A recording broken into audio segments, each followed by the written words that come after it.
भाई मैथ्स हलवा है और तेरे भाई का जलवा है। अब देख कैसे। देखो ये क्वेश्चन ट्रिग्नोमेट्री का है, ठीक है। ट्रिग्नोमेट्री की 6 प्रॉब्लम सोल्व करते हैं। क्या कहता है इस क्वेश्चन में, पढ़ो। कहता है if angle A and angle B are acute angles. यार एक्यूट एंगल्स कौन से एंगल होते हैं? जो लेस देन 90 डिग्री होते हैं।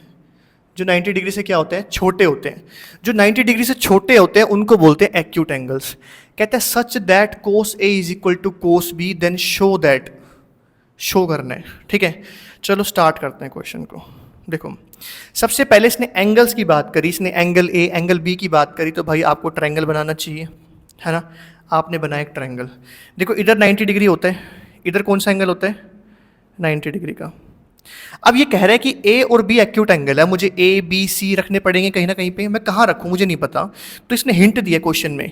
कहता है एंगल ए और एंगल बी एक्यूट एंगल है, मतलब 90 डिग्री से कम है। इसका मतलब यहाँ तो ना ए आ सकता ना यहाँ बी आ सकता, तो यहाँ कौन आएगा? सी। ए बी जहाँ तुम्हारा मन करता है वहाँ रख लो। ए तुमने यहाँ रख लिया और बी तुमने क्या करा? यहाँ रख लिया। चाहे यहाँ रख लो ए या यहाँ बी रख लो, ठीक है। अब एंगल ए और एंगल बी तुम्हारे एक्यूट एंगल हो गए, है ना। तुमने जब एंगल्स पढ़ा, एंगल की बात हो रही है, तुमने ट्रायंगल बनाया। ट्रायंगल बना के तुमने क्या देखा कि यार इधर 90 डिग्री आएगा, है ना।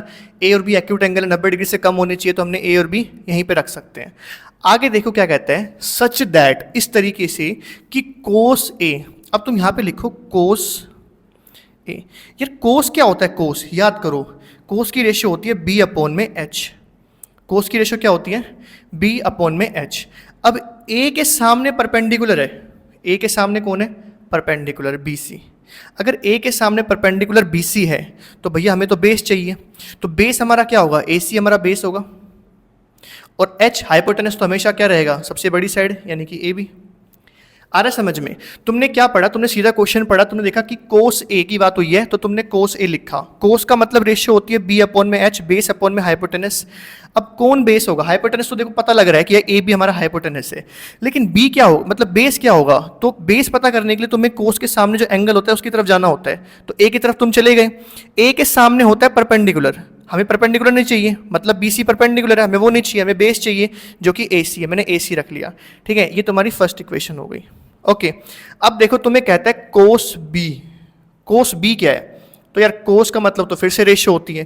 क्या रेशियो होती है? बेस अपॉन में हाइपोटेनस। अब यार हाइपोटेनस तो वही रहेगा, उसी ट्रायंगल की बात हो रही है, तो हाइपोटेनस तुम्हारा ए बी रहेगा, तो हाइपोटेनस रख दो अपना ए बी, ठीक है। अब कोस के आगे जो एंगल है बी, बी के सामने चेक करो कि परपेंडिकुलर कौन है, ठीक है। फिर तुम्हें बेस मिलेगा। वैसे तो तुम्हें बेस ही चाहिए, लेकिन बी के सामने देखो, ये रहा बी। बी के सामने परपेंडिकुलर कौन है? ए सी। बी के सामने परपेंडिकुलर ए सी है, लेकिन आपको परपेंडिकुलर ए सी नहीं चाहिए, आपको तो बी का बेस चाहिए, तो वो क्या होगा आपका? B C. तो भाई यहाँ पे क्या आ जाएगा? बी सी, ठीक है। ये आपकी हो गई सेकंड इक्वेशन। समझ में आ रहा है ना? Angle A angle B acute angles थे, तो भाई 90 डिग्री नहीं मान सकते थे, एक्यूट एंगल तो 90 से कम होते हैं, तो यहाँ पे इसका मतलब सी आएगा, ए और बी इधर कहीं आएंगे। फिर कोस से लिखा, कोस का मतलब रेशियो होती है बी अपॉन में एच, ठीक है। तो ए के सामने हमें परपेंडिकुलर दिख गया, उससे बेस का पता लग गया, ए सी। हाइपोटेनस सेम ही रहेगा। ऐसे कोस बी के अंदर बेस अपॉन में हाइपोटेनस, कोस की रेशियो हो गई। बी के सामने आपने देखा तो आपको परपेंडिकुलर ए सी नजर आया, लेकिन आपको तो कोस की रेशियो बेस चाहिए होती है, तो वो आपका बी सी हो गया। अपॉन में आ गया ए बी। अब क्वेश्चन में कहा है कि कोस ए कोस बी के बराबर है, यानी कोस ए कोस बी के क्या है? बराबर है। अब कोस ए की जगह मैं क्या रख सकता हूँ? देखो यहाँ पे ए सी अपॉन ए बी रख सकते हो, ए सी अपॉन में ए बी। और कोस बी की जगह तुम क्या रख सकते हो? बी सी अपॉन में ए बी, है ना। अब देखो ए बी से ए बी कट गया, और तुम्हारे पास रिजल्ट क्या निकल के आया कि ए सी जो है वो बी सी के इक्वल है। तुम्हारे पास क्या रिजल्ट निकल के आया कि जो ए सी है वो बी सी के क्या है? इक्वल है। तुम्हारा ए सी जो है वो बी सी के क्या आ गया? इक्वल निकल के आ गया। अब ये नोट कर लो, ठीक है, वीडियो को रोक के, और टॉपिक को समझो, ठीक है। रिजल्ट क्या निकल के आया कि ए सी जो है वो बी सी के इक्वल है, इसको नोट कर लो। आगे देखो, अब ये सब कुछ हमारे कुछ भी काम का नहीं है। देखो ए सी बी सी के इक्वल आ गया, मैं यहाँ पे नोट करता हूँ कि जो ए सी है वो इक्वल हो गया किसके? बी सी के। ट्रायंगल में जाओ, देखो ये रहा ए सी, ये जो ए सी है ये बी सी के इक्वल है। अब हमेशा एक बात याद रखना, हमेशा अगर आपके पास में एक ट्रायंगल है, ठीक है, और उस ट्रायंगल में अगर दो साइड इक्वल है ना, तो इस साइड के सामने वाला एंगल, जैसे ये साइड है तुम्हारी ए सी साइड है, ए सी साइड के सामने वाला एंगल तुम्हारा एंगल बी है, और साइड BC के सामने वाला एंगल A है वो आपस में इक्वल होंगे।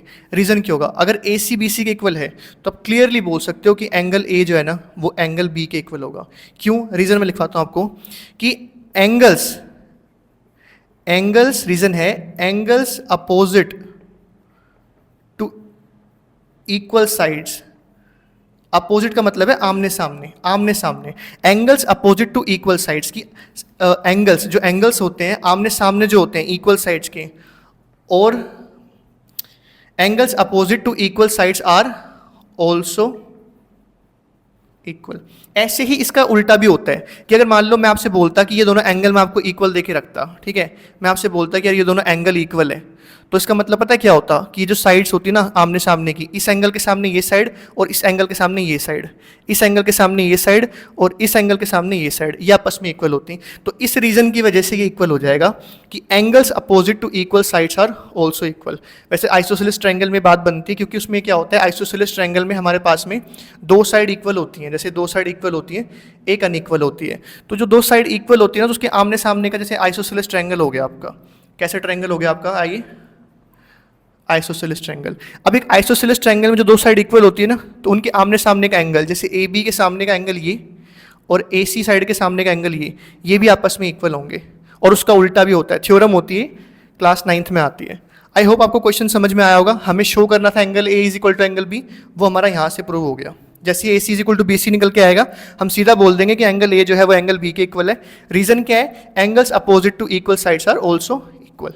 ठीक है, वीडियो अगर आपको अच्छी लगी हो तो वीडियो को लाइक करना, ठीक है, कमेंट जरूर करना और अपने दोस्तों के साथ शेयर करना। Thank you so much.